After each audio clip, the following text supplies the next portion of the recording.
নমস্কাৰ, মই আপোনালোকক স্বাগতম জনাইছোঁ মোৰ চেনেল বন দৰৱলৈ অন্য এটি ভিডিঅ'ৰ সৈতে। আমাৰ আজি আলোচ্য বিষয়টো হৈছে কাহ বা কফ হোৱা। এই কাহ ৰোগটো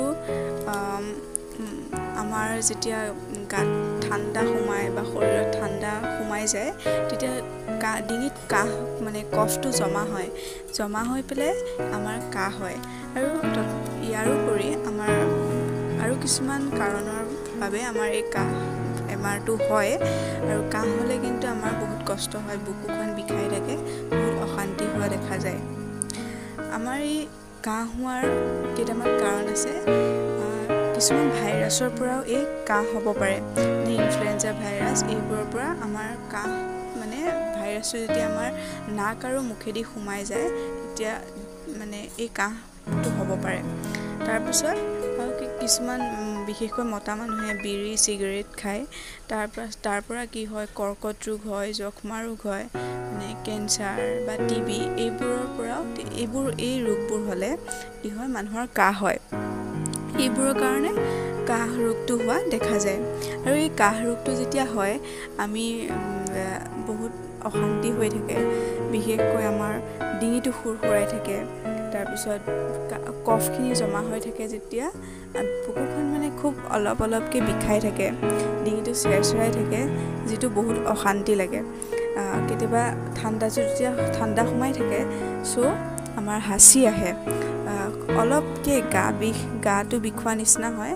ঠাণ্ডা সোমাই থকাৰ কাৰণে নাকেদি পানী ওলায়, ঠাণ্ডাটো সেই কফখিনি বা পানীখিনি ঠাণ্ডাখিনি ওলাই আহিব বিচাৰে, তো সেইকাৰণে নাকেদি পানী ওলায়। আৰু কাহি থকাৰ কাৰণে আমাৰ শৰীৰ দুৰ্বল হৈ পৰে। আৰু বেছিকৈ কেতিয়াবা শুকান কাহ যেতিয়া হয়, কফটো আমাৰ ওলাওঁতে দেৰি হয়। আৰু এনেকুৱা ক্ষেত্ৰত আমি যেতিয়া মেডিকেলত যাওঁ বা ফাৰ্মাচীত গৈ কফ চিৰাপ আনো, লগে লগে ভাল নহয়, আৰু লগে লগে ভাল হোৱা দেখা নাযায়। কিন্তু আমাৰ ঘৰতে আমি কোনো ছাইড এফেক্ট নোহোৱাকৈ আমি বনৌষধি ব্যৱহাৰ কৰি আমি কাহ ৰোগটো আৰোগ্য হ'ব পাৰোঁ।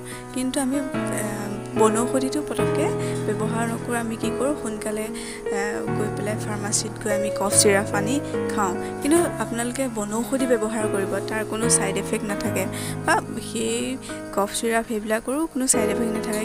কিন্তু সেইবোৰ খালে নিচিনা লাগে, খুব টোপনি হয়, তেনেকুৱা নিচিনা হয়। আৰু কিন্তু বনৌষধি ব্যৱহাৰ কৰিব একো অসুবিধা নাথাকে। আৰু আজি আমি এই কাহ ৰোগটো বনৌষধিৰে কেনেকৈ আমি ভাল কৰিব পাৰোঁ, বন দৰৱেদি আমি কেনেকৈ ভাল কৰিব পাৰোঁ, কেনেদৰে আৰোগ্য হ'ব পাৰোঁ, ইয়াৰ বিষয়ে কৈছোঁ। প্ৰথমতে খুব খাটি ঘিউ থাকে ন, কিছুমান মিক্স ঘিউ থাকে, সেইবিলাক নহয়, ভাল ঘিউটো হ'ব লাগিব, যোনটো খাটি ঘিউ অলপ গুড় কিছুমানে গুড় কয়, কিছুমানে মিঠৈ কয়, এই মিঠৈ মিহলি কৰি জুইত গৰম কৰি পেলাই খোৱাৰ উপৰিও খাব লাগে। তাৰ উপৰিও কি কৰিব লাগে, ঘিউ আৰু নিমখ সমান পৰিমাণৰ জোখত ল'ব লাগে, মিহলি কৰি বুকুত মালিচ কৰিব লাগে। তেতিয়া আমি এই কফটো ভাল হয়, আমাৰ কফটো ওলাই আহিব ধৰে আৰু কাহটো আৰোগ্য হয়। 2 নম্বৰতে কৈছোঁ, 3-4টা বাদাম, এইটো একদম সহজ উপায়, 3-4টা বাদাম চুবাই থাকিলে এই শুকান কাহটো ভাল হয়। আৰু চাব, বাদামটোতো আমি খাই ভালেই পাওঁ, বাদামটো খাই থকাটোনো কিনো অসুবিধা, সেইটো কাৰণে খাই থাকিব। যদি কাহ হয়, শুকান কাহ হৈ থাকে, তেতিয়া ভাল পাব। 3 নম্বৰতে মই কৈছোঁ যে একাপ গৰম পানী ল'ব, আৰু সেই গৰম পানীত 5 চামুচ কেঁচা হালধিৰ ৰস মিহলাই তাত অকণমান নিমখ দি পেলাই খাব, কাহটো বহুত ভাল হোৱা দেখা যায়। আৰু 4 নম্বৰতে হৈছে কেঁচা মূলা। সাধাৰণতে এনেই বনালে কেঁচা মূলাটো গোন্ধ, কিন্তু কেঁচা মূলাটো খাবলৈ অলপ টান হয়, যদিও বেয়া লাগিলেও আমি কিন্তু খাবই লাগিব। সেই বেমাৰটো ভাল কৰিবৰ কাৰণে বা কাহটো যিমান কষ্ট পাই থকা যায় তাৰ পৰা আৰোগ্য হ'বৰ বাবে আমি খাব লাগিব। কেঁচা মূলাৰ ৰস উলিয়াই ল'ব, কমেও 10-12 চামুচমান ৰস উলিয়াই লৈ কুঁহিয়াৰৰ ৰস তাৰ লগতে কুঁহিয়াৰৰ ৰসো মিহলি কৰি দিনে 2 বাৰকৈ খালে ইয়াৰ পৰা পৰিত্ৰাণ পোৱা যায়। আৰু কাহ যেতিয়া হৈ থাকে, বহুত অশান্তি লাগি থাকে, এনি টাইম কাহটো আহি থাকে, বুকু বিষায়, বহুত অশান্তি পোৱা যায়, তাৰ পৰাতো আমি পৰিত্ৰাণ পাব বিচাৰোঁ সকলোৱে। ইয়াৰে ভিতৰত আৰু এটি বহুত ভাল বস্তু আছে, যিটো হৈছে কুঁহিয়াৰৰ ৰস দিনে 2 বাৰকৈ খালে শুকান কাহটো ভাল হোৱা দেখা যায়। কুঁহিয়াৰৰ ৰসটো এনেই অকল কাহৰ ক্ষেত্ৰতে নহয়, কুঁহিয়াৰৰ ৰসটো মানুহে খাব লাগে, ভাল, বহুত ভাল হয়। 6 নম্বৰতে কৈছোঁ, বিড়ি চিগাৰেট খোৱাৰ কাৰণে কি হয়, শুকান কাহ হয়। বিড়ি চিগাৰেট খালে শুকান কাহ হয়। চাব, যোনবিলাক মতা মানুহে বিড়ি চিগাৰেট খায়, সেই মানুহবিলাকৰ খুব কাহ হয়। আৰু তাৰ কাৰণে আদা এডোখৰ চুবাই খালে, আদা এডোখৰ মানে চুবাই খাই দিব, আগবেলাই খালে বা ভাটিবেলাই খালে বা সন্ধিয়াই খালে, চুবাই খালে সেই কাহটো সহজে আৰোগ্য হয়। 7 নম্বৰতে হৈছে পুৰণি, যেতিয়া কিছুমান খুব পুৰণি কাহ থাকে, বহুত দিন হৈ গ'ল সেই কাহ, তেনেকুৱা কাহত আপোনালোকে কি কৰিব, এচামুচ হালধি ল'ব, এচামুচ হালধিৰ ৰসত, হালধিটো মানে পানী ৰসটো চেপি ল'ব, 2 চামুচমান মৌ মিহলি কৰি দিনে 3 বাৰমানকৈ খাব, বিৰাটেই ভাল হয়। আৰু কিছুমানৰ বহুদিনীয়া পুৰণি কাহ থাকে, এইটো কৰিলে বেছি ভাল।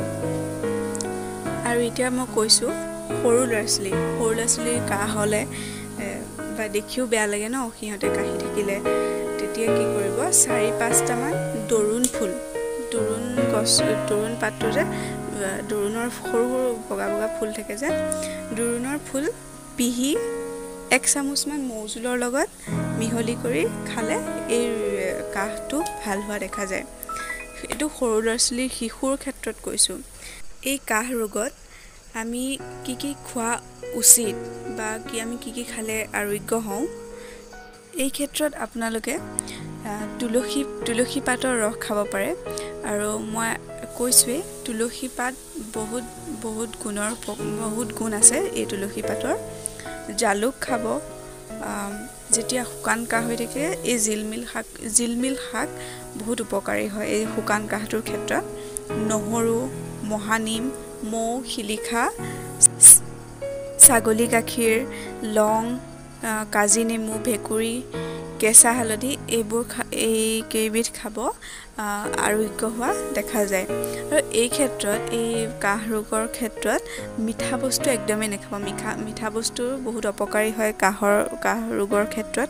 ঠাণ্ডা বস্তু নাখাব, গাখীৰ নাখাব, দৈ খাব নালাগে, দৈ খালেও বুকুত ঠাণ্ডাটো বহি যায়। ধপাত জাতীয় বস্তু খাব নালাগে। এইখিনি কৰি চাব, আৰোগ্য হ'ব। আৰু ময়ো আগতে আমাৰ মা কাহ আছে, এইবোৰ কৰি ভাল হৈছে। যদি ভিডিঅ'টো চাই ভাল লাগিলে লাইক কৰিব, শ্বেয়াৰ কৰিব, কমেণ্ট কৰিব। আৰু যদি মোৰ চেনেলত নতুনকৈ আহিছে, তেনেহ'লে ছাবস্ক্ৰাইব কৰি অল অপশ্যনটো দবাই থ'বলৈ নাপাহৰিব।